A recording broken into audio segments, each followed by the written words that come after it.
السلام علیکم ورحمۃ اللہ.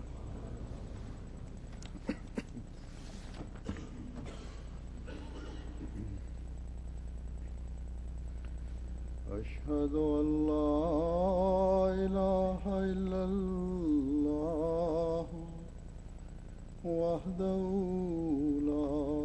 شریک لہ واشہد ان محمدا عبدہ ورسولہ. اما بعد فاعوذ باللہ من الشیطان الرجیم. بسم اللہ الرحمن الرحیم. الحمد للہ رب العالمین الرحمن الرحیم مالک یوم الدین. ایاک نعبد وإیاک نستعین. اهدنا الصراط المستقیم صراط الذین أنعمت علیہم غیر المغضوب علیہم ولا الضالین.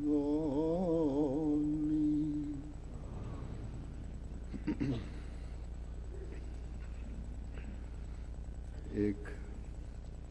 مومن وہ جس کو خدا تعالیٰ کی صفات کے بارے میں کچھ نہ کچھ علم ہے، اس بات کو اچھی طرح جانتا ہے کہ اللہ تعالیٰ کی ایک صفت کافی ہے. بعض لوگوں کو پوری طرح اللہ تعالیٰ کی صفات کا ادراک نہیں بھی ہوتا، تب بھی ماحول کے زیر اثر بعض الفاظ اور فکرات سن کر وہ اللہ تعالیٰ کی صفات کے حوالے سے بات کرتے ہیں. اور اللہ تعالیٰ کی صفت کافی بھی ایسی ہی ایک صفت ہے جس کا ذکر ایک مسلمان کسی نہ کسی حوالے سے کرتا رہتا ہے. بہت سے موقعوں پر جب چاہے ظاہری طور پر ہی صحیح اپنی قناعت اور شکر گزاری کا اظہار کرنا ہو تو یہ الفاظ ہمیں اکثر سننے میں ملتے ہیں کہ اللہ کافی ہے یا ہمیں اللہ کافی ہے. لیکن ایک حقیقی مومن جس کو اللہ تعالیٰ کی صفات کا ادراک ہے وہ تو بہرحال جب بھی اللہ تعالیٰ کی کسی صفت کا اظہار کرتا ہے تو اس صفت کی گہرائی کو جانتے ہوئے کرتا ہے. بہرحال میں اللہ تعالیٰ کی صفت کافی کا ذکر کر رہا تھا. اس کا ذکر اللہ تعالیٰ نے قرآن کریم میں بہت سی آیات میں مختلف صورتوں میں مختلف مضامین اور حوالوں کے تحت فرمایا ہے.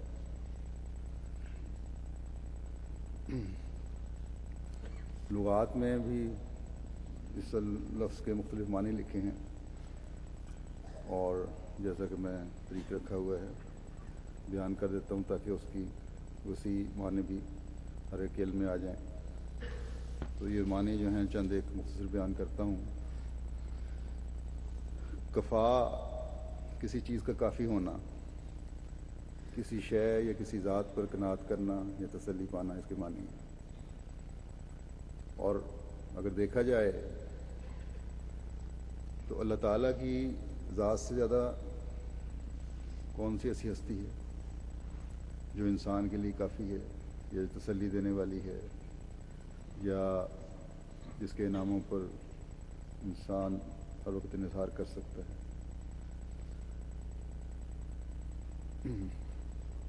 یا عموماً طور پر میں نے معنی وہاں سے لیے ہیں. لین جو ایک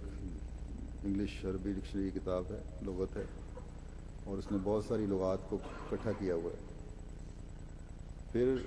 آگے ایک جگہ لکھا ہے کفانی فلان الامر، کہ مطلب ہے کہ کسی خاص معاملے میں فلاں شخص پر میں نے اکتفا کیا یا قناعت کی، یعنی اگر اچھی بات ہے تو اس کے ذریعے سے حاصل کی، اور اگر کوئی بری چیز ہے تو اس کے ذریعے سے اس برائی سے بچا۔ یہاں بھی گو محدود پیمانے پر بعض لوگوں کے بعض اشخاص بھی کام آ جاتے ہیں، لیکن اصل ذات خدا تعالیٰ کی ہے، جس کی طرف جانے سے اچھائیوں کا پتہ لگتا ہے اور برائیوں کا پتہ لگتا ہے۔ اور اللہ تعالیٰ نے قرآن کریم میں ہمیں ان کی نشاندہی فرما دی کہ کون کون سی نیکیاں ہیں اور کون کون سی برائیاں ہیں۔ پھر ایک معنی لکھے ہیں کفا من، کا مطلب ہے کسی چیز کو کسی سے دور کر کے اسے بچانا اور محفوظ رکھنا۔ جب یہ کہیں کہ کفا و شرع، تو اس کا مطلب ہے کہ اس نے برائی کو اس سے دور کیا، جس سے پھر مطلب یہ نکلا کہ اس کا دفاع کیا اور اسے اس سے آزاد کروایا۔ یہ خدا اور انسان دونوں کے متعلق استعمال ہوتا ہے اس لغت کے مطابق۔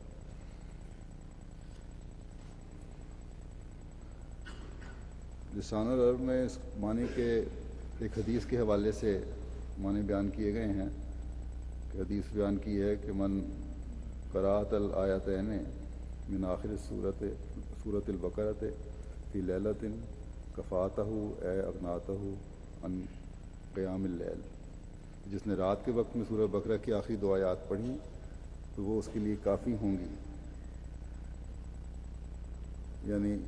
وہ دونوں آیات رات قیام سے اسے مستغنی کر دیں گی۔ بعض نے اس کے یہ معنی کیے ہیں کہ یہ 2 آیات سب سے کم تعداد ہے جو رات کو قیام کے وقت قرات کے لیے کافی ہیں۔ اسی طرح بعض نے یہ معنی کیے ہیں کہ یہ دونوں آیات شر کے مقابلے پر کافی ہیں اور مکروہات سے بچاتی ہیں۔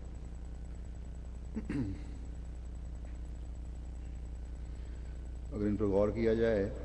تو ان آیات کے اگر معنی واضح ہوں ہر ایک کو، تو اس میں بہت ساری باتیں آ جاتی ہیں ان آیات میں، جو اس میں دعائیں بھی ہیں اور شر سے بچنے کی تلقین کے راستے بھی بتائے گئے ہیں اور ایمان میں پختگی کے راستے بھی بتائے گئے ہیں۔ تو اس حدیث کے حوالے سے بعض سوال کیونکہ اٹھ سکتے ہیں، کیونکہ اس لغت سے صرف یہی معنی بعض دفعہ ظاہر ہوتے ہیں کہ جس پڑھ لیا تو کافی ہو گیا، اس لیے ان آیات کے حوالے سے اس وقت میں کچھ وضاحت کروں گا۔ پہلی آیت جو ہے آخری 2 آیتوں میں سے پہلی آیت سورہ بقرہ کی، وہ ہے آمن الرسول بما انزل الیہ من ربہ والمؤمنون کل آمن باللہ وملائکتہ وکتبہ ورسلہ لا نفرق بین احد من رسلہ وقالوا سمعنا واطعنا غفرانک ربنا والیک المصیر۔ اور آخری آیت یہ ہے کہ لا یکلف اللہ نفسا الا وسعها لہا ما کسبت وعلیہا ما اکتسبت ربنا لا تؤاخذنا ان نسینا او اخطانا ربنا ولا تحمل علینا اصرا کما حملتہ علی الذین من قبلنا ربنا ولا تحملنا ما لا طاقت لنا به واعف عنا واغفر لنا وارحمنا انت مولانا فانصرنا علی القوم الکافرین۔ یعنی ان آیات کا ترجمہ یہ ہے کہ جو کچھ بھی اس رسول پر اس کے رب کی طرف سے نازل کیا گیا اس پر وہ خود بھی ایمان رکھتا ہے اور مومن بھی ایمان رکھتے ہیں، اور یہ سب اللہ اور اس کے فرشتوں اور اس کی کتابوں اور اس کے رسولوں پر ایمان رکھتے ہیں، اور کہتے ہیں کہ ہم اس کے رسولوں کے درمیان کوئی فرق نہیں کرتے، اور یہ بھی کہتے ہیں کہ ہم نے اللہ تعالیٰ کا حکم سن لیا اور ہم دل سے اس کی اطاعت کرتے ہیں، اور ان کی یہ دعا ہے کہ اے ہمارے رب، ہم تیری بخشش طلب کرتے ہیں اور تیری طرف ہی ہمیں لوٹنا ہے۔ اور دوسری آیت کا ترجمہ یہ ہے کہ اللہ تعالیٰ کسی شخص پر اس کی طاقت سے بڑھ کر کوئی ذمہ داری نہیں ڈالتا. جو اس نے اچھا کام کیا وہ اس کے لیے نفع مند ہوگا، اور جو اس نے برا کام کیا ہو وہ اس پر وبال بن کر پڑے گا. اور وہ یہ بھی کہتے ہیں کہ اے ہمارے رب، اگر ہم بھول جائیں یا کوئی غلطی کر بیٹھیں تو ہمیں سزا نہ دینا، اور اے ہمارے رب ہم پر اس طرح ذمہ داری نہ ڈال جس طرح تو نے ان لوگوں پر ڈالی تھی جو ہم سے پہلے گزر چکے ہیں. اسی طرح اے ہمارے رب ہم سے وہ بوجھ نہ اٹھوا جس کے اٹھوانے کی ہمیں طاقت نہیں. ہم سے درگزر کر ہمیں بخش دے، ہم پر رحم کر، تو ہمارا مولا ہے، بس کافروں کے گروہ کے خلاف ہماری مدد کر. تو جیسا کہ اس سے واضح ہو گیا ترجمے سے بھی ابھارے پہ کہ کیوں حضرت صلی اللہ علیہ وسلم نے ان آیات کو رات کو پڑھنے کو کافی قرار دیا. پہلی آیت میں تزکیہ نفس کی طرف توجہ دلاتے ہوئے یہ بتایا گیا ہے کہ اللہ پر ایمان لاؤ، اس کو فرشتوں پر ایمان لاؤ، اس کی کتابوں پر ایمان رکھو اور اس کے رسولوں پر ایمان رکھو، کیونکہ یہ ذریعہ ہیں ایمان میں کامل ہونے کا. اور یہ ایمان صرف زبانی اقرار نہیں بلکہ عقیدے کے لحاظ سے بھی اور عمل کے لحاظ سے بھی ضروری ہے. اور یہ بات ہمیشہ پیش نظر رہنی چاہیے کہ اللہ تعالیٰ پر ایمان اس وقت مضبوط ہوتا ہے جب تقویٰ میں ترقی کی طرف قدم بڑھ رہے ہوں. اس کے فرشتوں پر ایمان اس بات کا تقاضا کرتا ہے کہ یقین ہو کہ اللہ تعالیٰ کے فرشتوں کی ذمہ داریاں متروک نہیں ہو گئیں، بلکہ آج بھی وہ اپنے مفوضہ فرائض جو ہیں وہ ادا کر رہے ہیں. اسی طرح پہلے انبیاء پر جو کتابیں اتریں وہ بھی یقیناً خدا تعالیٰ کی طرف سے تھی، لیکن زمانے نے یہ اور بات ہے کہ انہوں نے بگاڑ پیدا کر دیا. لیکن بہرحال وہ اللہ تعالیٰ کی طرف سے اتری کتابیں تھیں رسولوں پر. خدا تعالیٰ نے ان کتابوں کی بھی ہر اچھی تعلیم جو ہے وہ قرآن کریم میں محفوظ کر کے پہلی کتب کی بھی تصدیق کر دی، اور قرآن کریم کی حفاظت کی ضمانت دے کر آئندہ کے لیے اس شرعی کتاب کی تا قیامت ہر قسم کی تحریف سے پاک رہنے کا اعلان بھی فرما دیا. اور پھر تمام رسولوں پر ایمان کی طرف توجہ دلائی ہے. اس میں یہ اسلام کی خوبی ہے کہ تمام رسولوں کو ماننے کا حکم ہے. یہاں یہ نہیں کہا گیا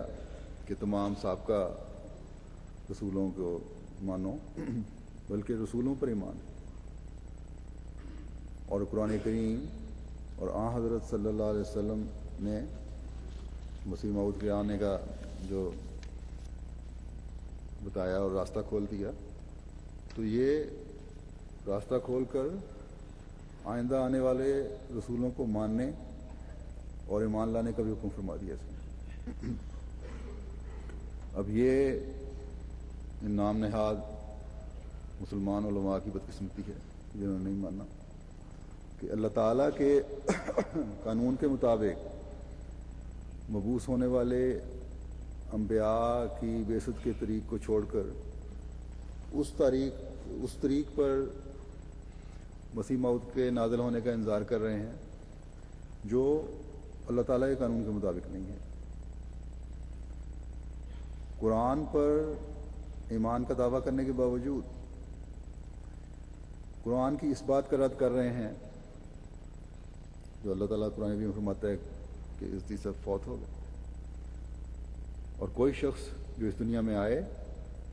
کبھی زندہ آسمان پر نہیں جاتا، بلکہ اس کی روح جاتی. اس دنیا میں آنے والی ہر چیز فانی ہے. پھر یہ لوگ مسیح موت کا انکار کر کے تمام رسولوں پر ایمان کی بھی نفی کر رہے ہیں، کیونکہ آیت میں تو تمام رسولوں پر ایمان کی بات ہے، اور ساتھ ہی عام مسلمانوں کو جن کا علم محدود ہے ان کو بھی اپنے پیچھے لگا کر ان کے ایمان میں بھی رکھنا پیدا کر رہے ہیں۔ بس اس حقیقت کو ان لوگوں کو سمجھنا چاہیے۔ حدیثیں بھی پڑھتے ہیں، قرآن بھی پڑھتے ہیں، جہاں واضح طور پر ان باتوں کی طرف اشارہ ہے، اور پھر بھی نہیں سمجھتے۔ تو ان کو اس حقیقت کو سمجھنا چاہیے کہ جس طرح انبیاء ہمیشہ آئے ہیں اسی طرح مسیح موعود نے بھی آنا تھا۔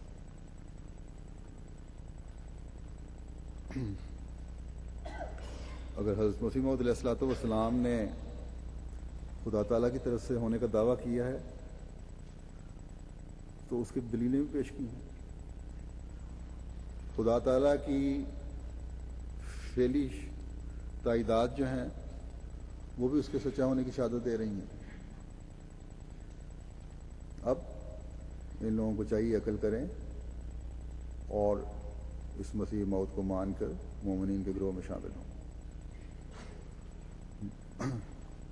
جو اس گروہ میں شامل ہوں جو سمینا واتانا کہنے والے ہیں، اور یہی عمل پھر غفرانہ کا ربنا، یعنی اے ہمارے رب ہم تیری بخشش طلب کرتے ہیں، اس دعا کے بھی صحیح حقدار بنیں گے اور بنتے ہیں جنہوں نے سمینا واتانا پہ عمل کیا۔ اور اللہ تعالیٰ کی طرف لوٹنے پر اللہ تعالیٰ کی جنت کو حاصل کرنے والے بھی بنیں گے، یہ اللہ تعالیٰ کا وعدہ ہے۔ اللہ تعالیٰ ہمارے مسلمان بھائیوں کو بھی اس حقیقت کو سمجھنے کی توفیق عطا فرمائے۔ اگلی آیت جو ہے سورہ بقرہ کی آخری آیت ہے، اس میں اللہ تعالیٰ نے شروع ہی سے اس بات سے کیا ہے کہ لا یکلف اللہ نفسا الا وسعها، یعنی اللہ تعالیٰ کے احکامات انسانی وسعت کے اندر ہیں۔ اللہ تعالیٰ ایسے احکام دیتا ہی نہیں جو انسانی طاقت سے باہر ہوں۔ لوگ کہتے ہیں یہ فلاں حکم بڑا مشکل ہے، اللہ تعالیٰ فرماتا ہے کہ میرا کوئی حکم ایسا نہیں جو طاقت سے باہر ہو۔ حضرت مسیح موعود علیہ الصلوۃ والسلام فرماتے ہیں کہ ہمیں حکم ہے کہ تمام احکام میں، اخلاق میں، عبادات میں آن حضرت صلی اللہ علیہ وسلم کی پیروی کریں۔ بس اگر ہماری فطرت کو وہ قوتیں نہ دی جاتی جو آن حضرت صلی اللہ علیہ وسلم کے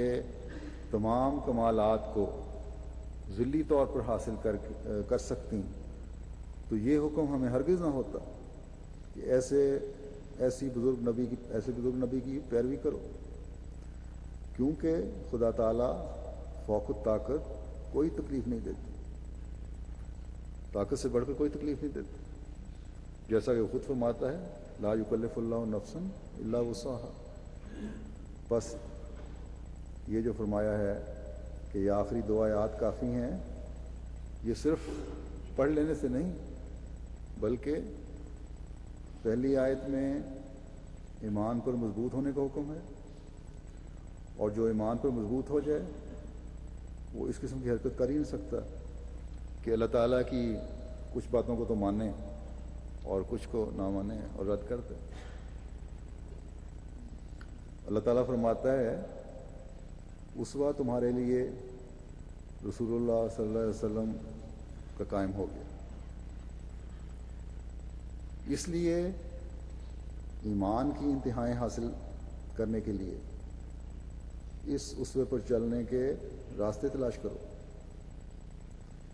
اور یہ کبھی خیال نہ آئے کہ بعض احکامات ہماری طاقت سے باہر ہیں۔ اللہ تعالیٰ نے مختلف حالتوں میں بعض ایسی سہولتیں بھی دے دی ہیں، اسلام میں سب سے زیادہ سہولتیں ہیں دین کے معاملے میں، یہ کہا ہی نہیں جا سکتا کہ بعض احکامات ہماری پہنچ سے باہر ہیں جن پہ عمل نہیں ہو سکتا۔ اگر انسان دین کے معاملے میں ضرور سے زیادہ سہل پسند نہ ہو تو کوئی حکم ایسا نہیں جو بوجھ لگ رہا ہو۔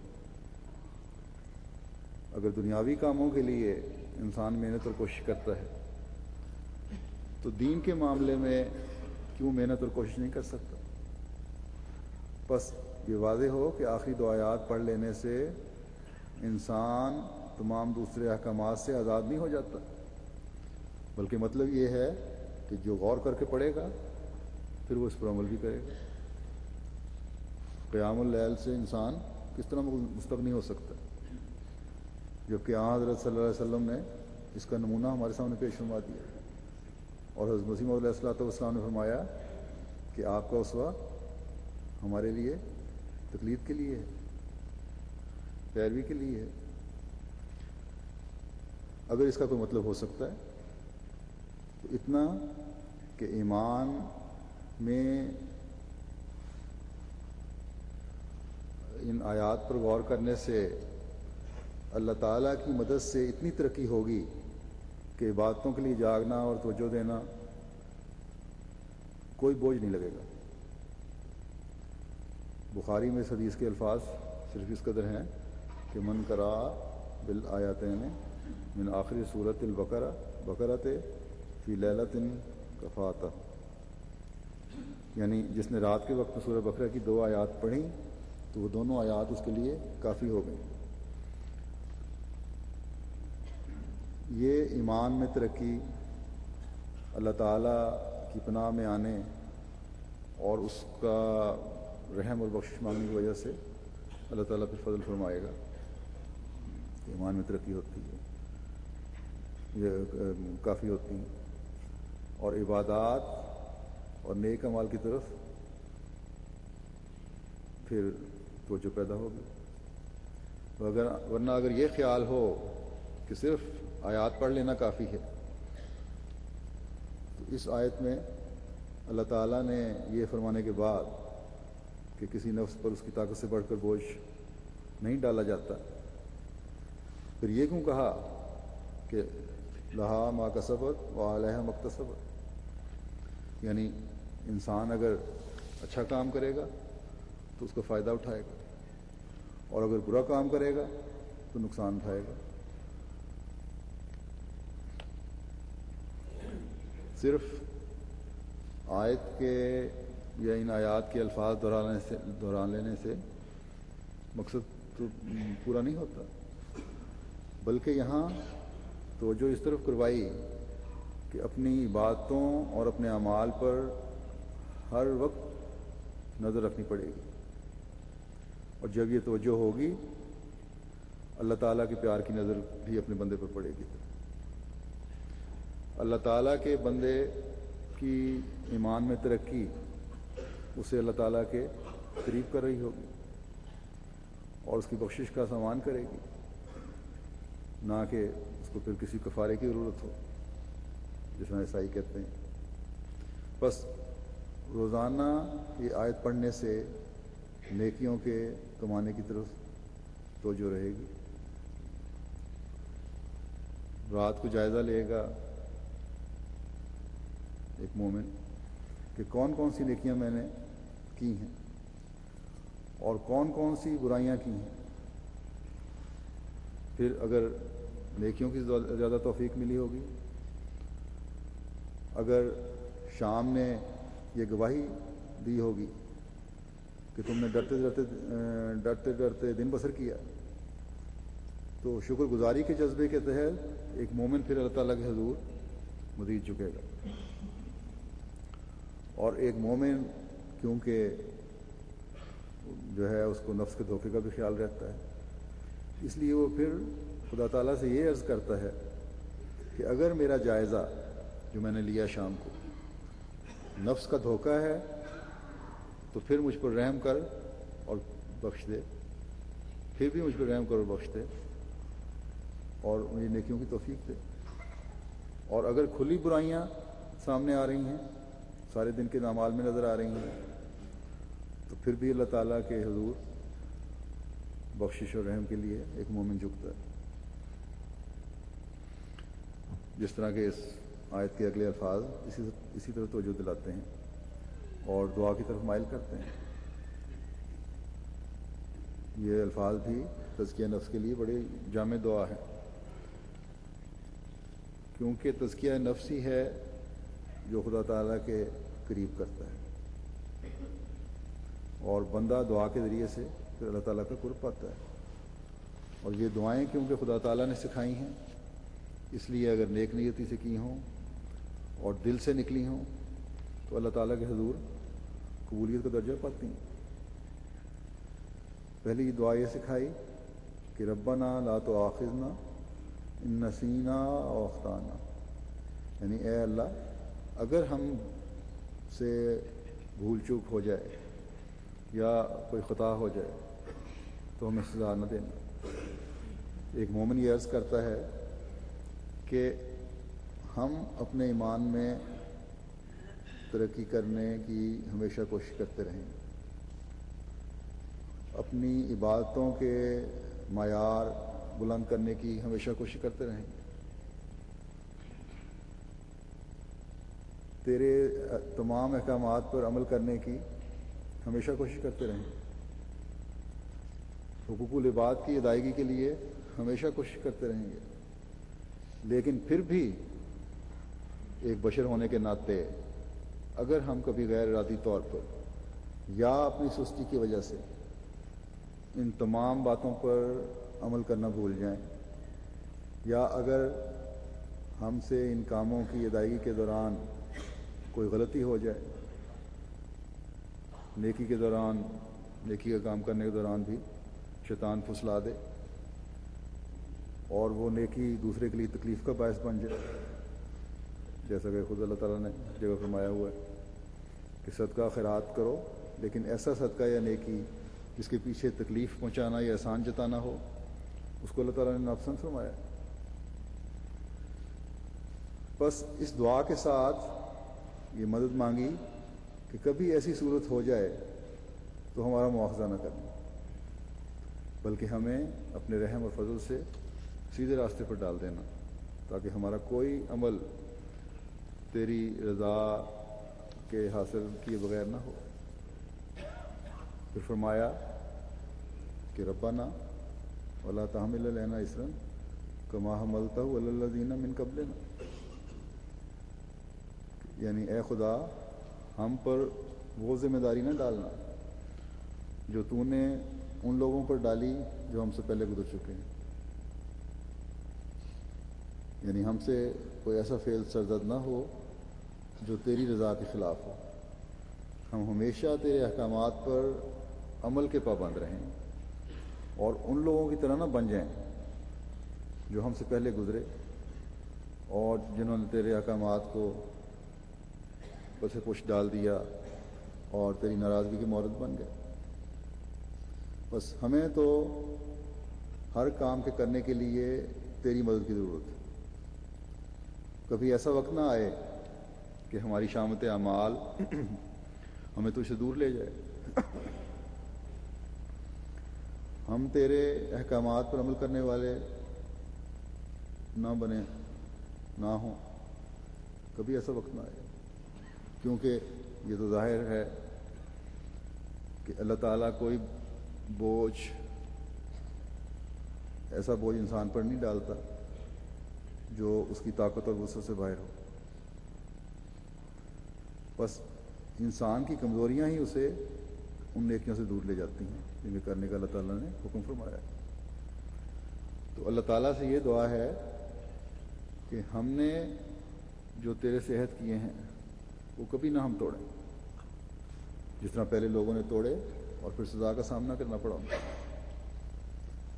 اسر کے معنی کئی معنی ہیں، جن میں سے ایک عہد اور معاہدہ بھی ہے، اس لیے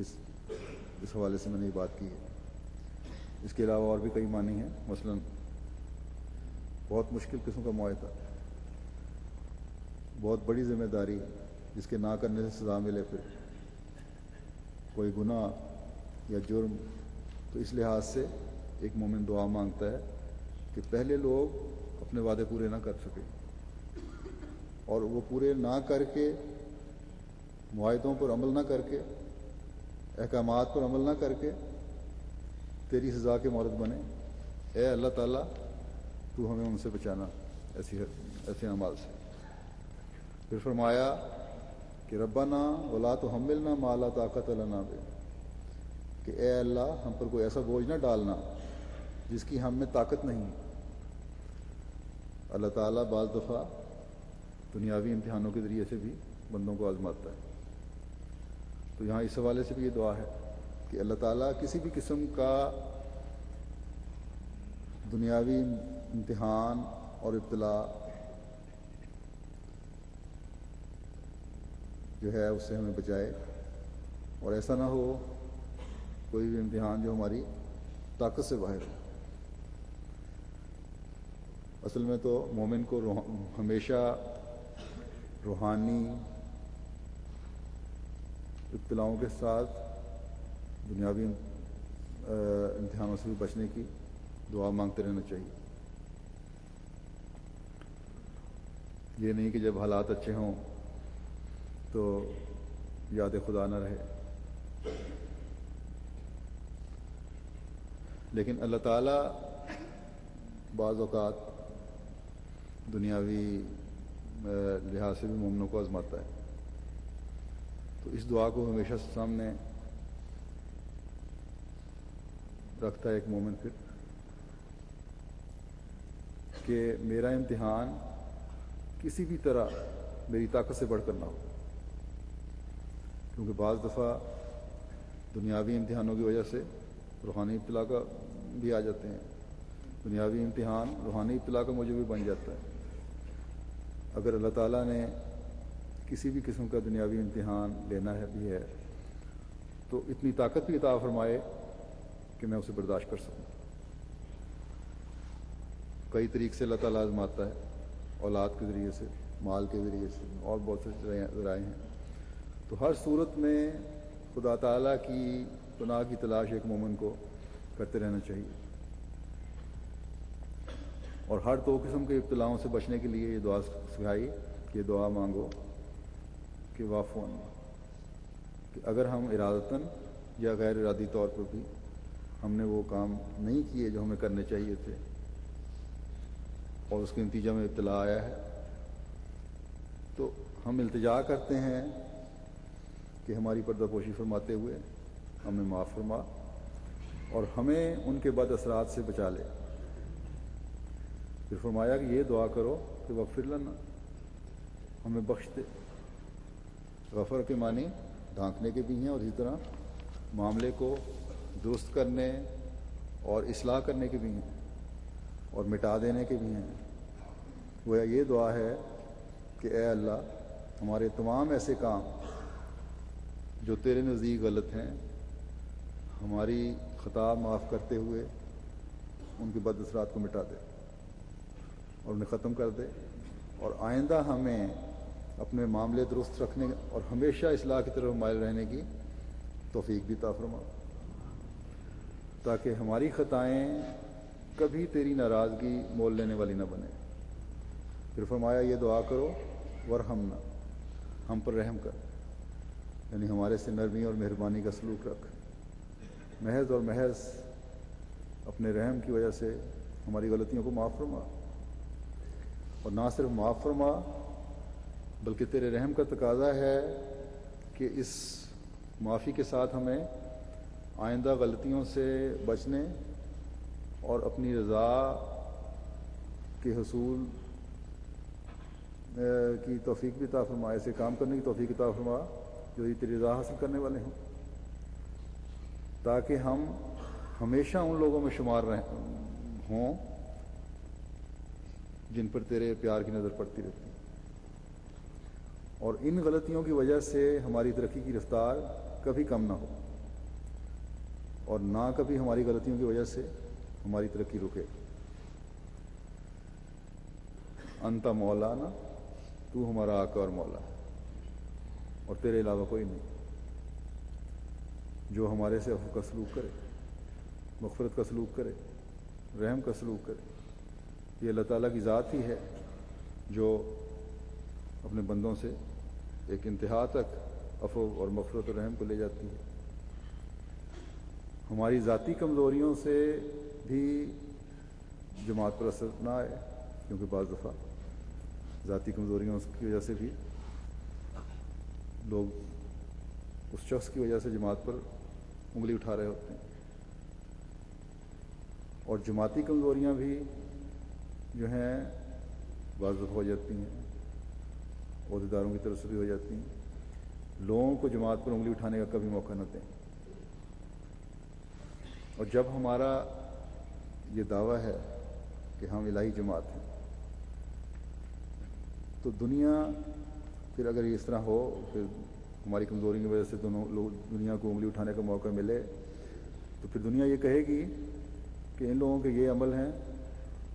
اور ان کی وجہ سے خدا تعالیٰ ان کو پکڑ رہا ہے۔ اگر اللہ تعالیٰ نے ہم پر رحم نہ کیا، ہماری مغفرت نہ کی، عفو کا سلوک نہ کیا اور سزا دی، تو دنیا تو پھر یہ یقین یہی کہے گی کہ ان کے عمل کی وجہ سے خدا تعالیٰ ان کو پکڑ رہا ہے۔ اور اس سے دنیا میں ہمیں یہ دعا مانگنی چاہیے اللہ تعالیٰ سے کہ اگر یہ ہوگا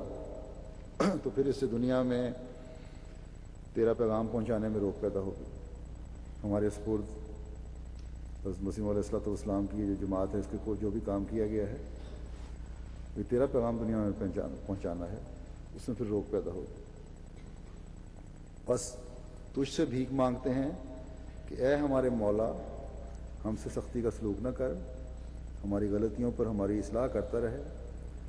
اور ہمیں سیدھے راستے پر چلاتا رہے، اور فانصرنا علی القوم الکافرین، کافروں کے خلاف بھی ہماری ہمیشہ مدد کرتے رہیں، اور ان پر ہمیں غلبہ عطا فرما، ہم تو کمزور ہیں، یہ غلبہ تیرے فضل اور ہم پر تیری خاص نظر سے ہونا ہے، اس لیے ہمیں انفرادی طور پر بھی اور من حیث الجماعت بھی ان لوگوں میں شامل رکھ جو تیرے خاص انعام اور پیار کے ہمیشہ مورد بنے رہتے ہیں۔ اپنے فضل سے ایک امتیاز ہم میں اور ہمارے غیر میں پیدا کر دے، تاکہ ہمارے مادی معاملات بھی اور ہمارے روحانی معاملات بھی تیرا تقوی اور تیرا خوف دل میں لیے ہوئے انجام پانے والے ہیں، تاکہ جس مقصد کے لیے ہم نے مسیح موعود کو قبول کیا ہے وہ مقصد حاصل کرنے والے بن سکیں۔ جب یہ سوچ لے کر ہم آخری دو آیات کو پڑھیں گے تو ہمارا قبلہ بھی پھر صحیح رخ پر رہے گا، اور ہم ان آیات کی برکات سے فیض پانے والے ہوں گے۔ ورنہ صرف الفاظ کو پڑھ لینا تو کوئی فائدہ نہیں دیتا، نہ ہی کافی ہو سکتا ہے۔ بے شک قرآنی الفاظ میں برکت ہے، لیکن یہ برکت نیک دل کو ملتی۔ اگر دل میں نیکی نہیں تو جس طرح نمازیں بعض نمازیوں کے منہ پر ماری جاتی ہیں، اسی طرح یہ کلام پڑھنے والے جو ہیں وہ بھی اس کلام پڑھنے والے کو جھوٹا کر کے اس کے اوپر الٹا دیا جائے گا۔ یہ آیات کافی اس لیے ہیں کہ ایک مکمل جائزہ انسان کا اپنے سامنے آ جاتا ہے، جیسا کہ میں نے پہلے بھی کہا تھا کہ اس میں ایمان بھی درج ہے، دعائیں بھی ہیں، نیک اعمال بجا لانے کی طرف توجہ بھی ہے۔ تو اصل میں حدیث کا مطلب یہ ہے کہ جب ایک بندہ اس طرح پر اپنی زندگی گزارنے کی کوشش کرتا ہے تو عملاً یہ اظہار کر رہا ہوتا ہے کہ میرے لیے سب کچھ اللہ تعالیٰ کی ذات ہے۔ اور پھر ایسے شخص کے لیے حضرت صلی اللہ علیہ وسلم نے ضمانت دی کہ یہ آیات، یعنی ان آیات کا نازل کرنے والا اس بندے کے لیے کافی ہو جاتا ہے، اس کو برائیوں سے بچاتا ہے، نیکیوں کی توفیق دیتا ہے، اس میں قناعت پیدا کرتا ہے، اس کے ہم و غم میں اسے تسلی دیتا ہے، اسے شیطان سے محفوظ رکھتا ہے۔ اللہ تعالیٰ ہمیں حقیقی معنوں میں ان آیات کو سمجھتے ہوئے اس کا حق ادا کرنے کی توفیق عطا فرمائے۔ میرا خیال تھا کہ قرآن کریم کے بعض اور آیات بھی جو ہیں صفت کے حوالے سے بیان کروں گا، لیکن یہ مضمون کافی لمبا ہے، اس لیے باقی آئندہ انشاءاللہ۔ اس وقت میں ایک دعا کی طرف بھی توجہ دلانا چاہتا ہوں، جیسا کہ میں نے گزشتہ 2 خطبوں میں بھی اس طرح توجہ دلائی تھی کہ فلسطینیوں کے لیے دعاؤں کی بہت ضرورت ہے۔ ان کے حالات تو اب خراب سے خراب تر ہوتے چلے جا رہے ہیں، اور اب حقیقت میں وہ ظلم کی بڑی خطرناک چکی میں پس رہے ہیں، اور اسرائیلیوں کا ظلم بڑھتا چلا جا رہا ہے۔ اب تو جو اسرائیل کے ہمدرد تھے ان میں سے بھی کئی چیخ اٹھے ہیں۔ یہ چیخ و پکار اوپری ہے یا واقعی حقیقت میں ان کو احساس ہوا ہے، لیکن بہرحال اب شور مچ رہا ہے۔ بہرحال پہلے خاموش بیٹھنے والے بھی یہی لوگ تھے۔ اگر ابتدا سے ہی انصاف کے تقاضے پورے کرتے ہوئے فیصلہ کرتے تو یہ حالات نہ ہوتے۔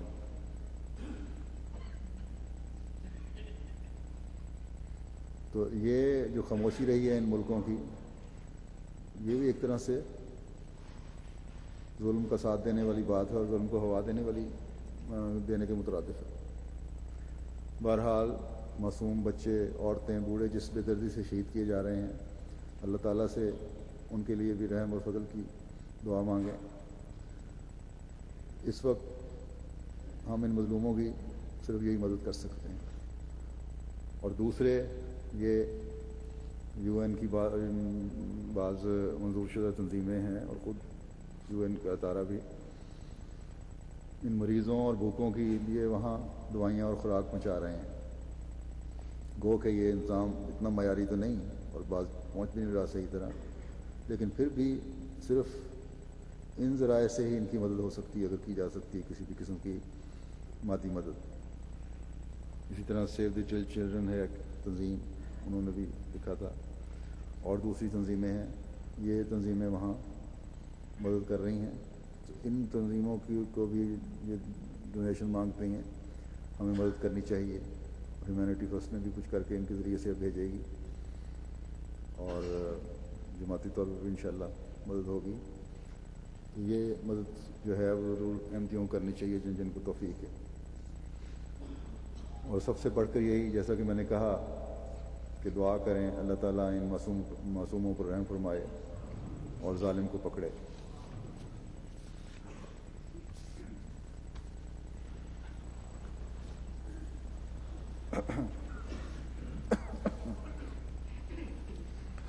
الحمد للہ نحمده ونستعینه ونستغفره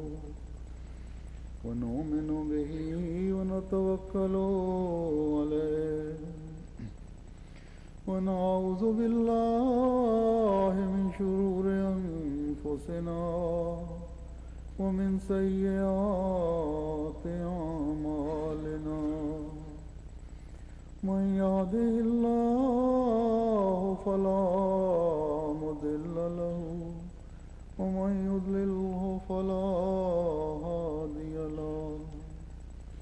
ونشهد أن لا إله إلا الله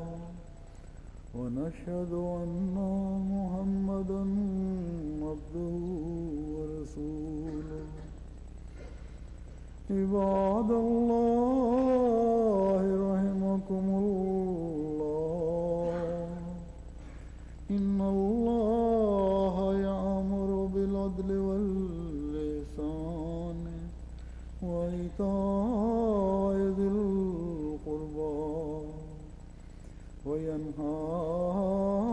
عن الفحشاء والمنكر والبغي يعظكم لعلكم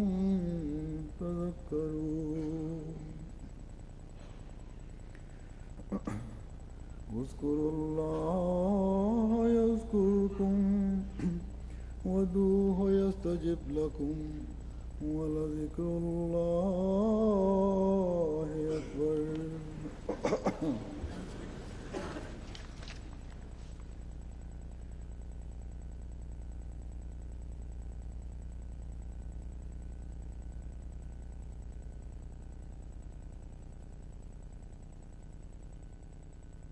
ما كان محمد أبا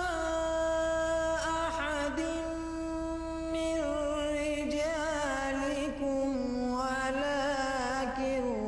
رسول الله وخاتم النبيين. اور جب تک اس چیز کو ریئلائز نہیں کریں کہ we are agro based countries تو ہمیں بہرحال اپنی ایگریکلچر کو ڈیولپ کرنا ہے. ہم نے اپنے ہاتھ پھیلا لیے ہیں ان کے سامنے. وہی لوگ جب یہ ہمارے اوپر حکومت کر رہے تھے تو ہمارے زمین سے لے کر کھا رہے تھے. جب ہمیں دے دیا پھر بھی ہم بیوقوف بن گئے. میں نے پہلے کہا نا کہ ہم بجائے اس کی وہی زمین ہمارے پاس ہے, وہی ریسورسز ہمارے پاس ہیں, وہی پوٹینشیل ہمارے پاس ہے. لیبر تو وہی چل رہی تھی نا, کوئی لیبر تو باہر سے نہیں آئی تھی. تو اگر ہم ہر ملک کے تیسری دنیا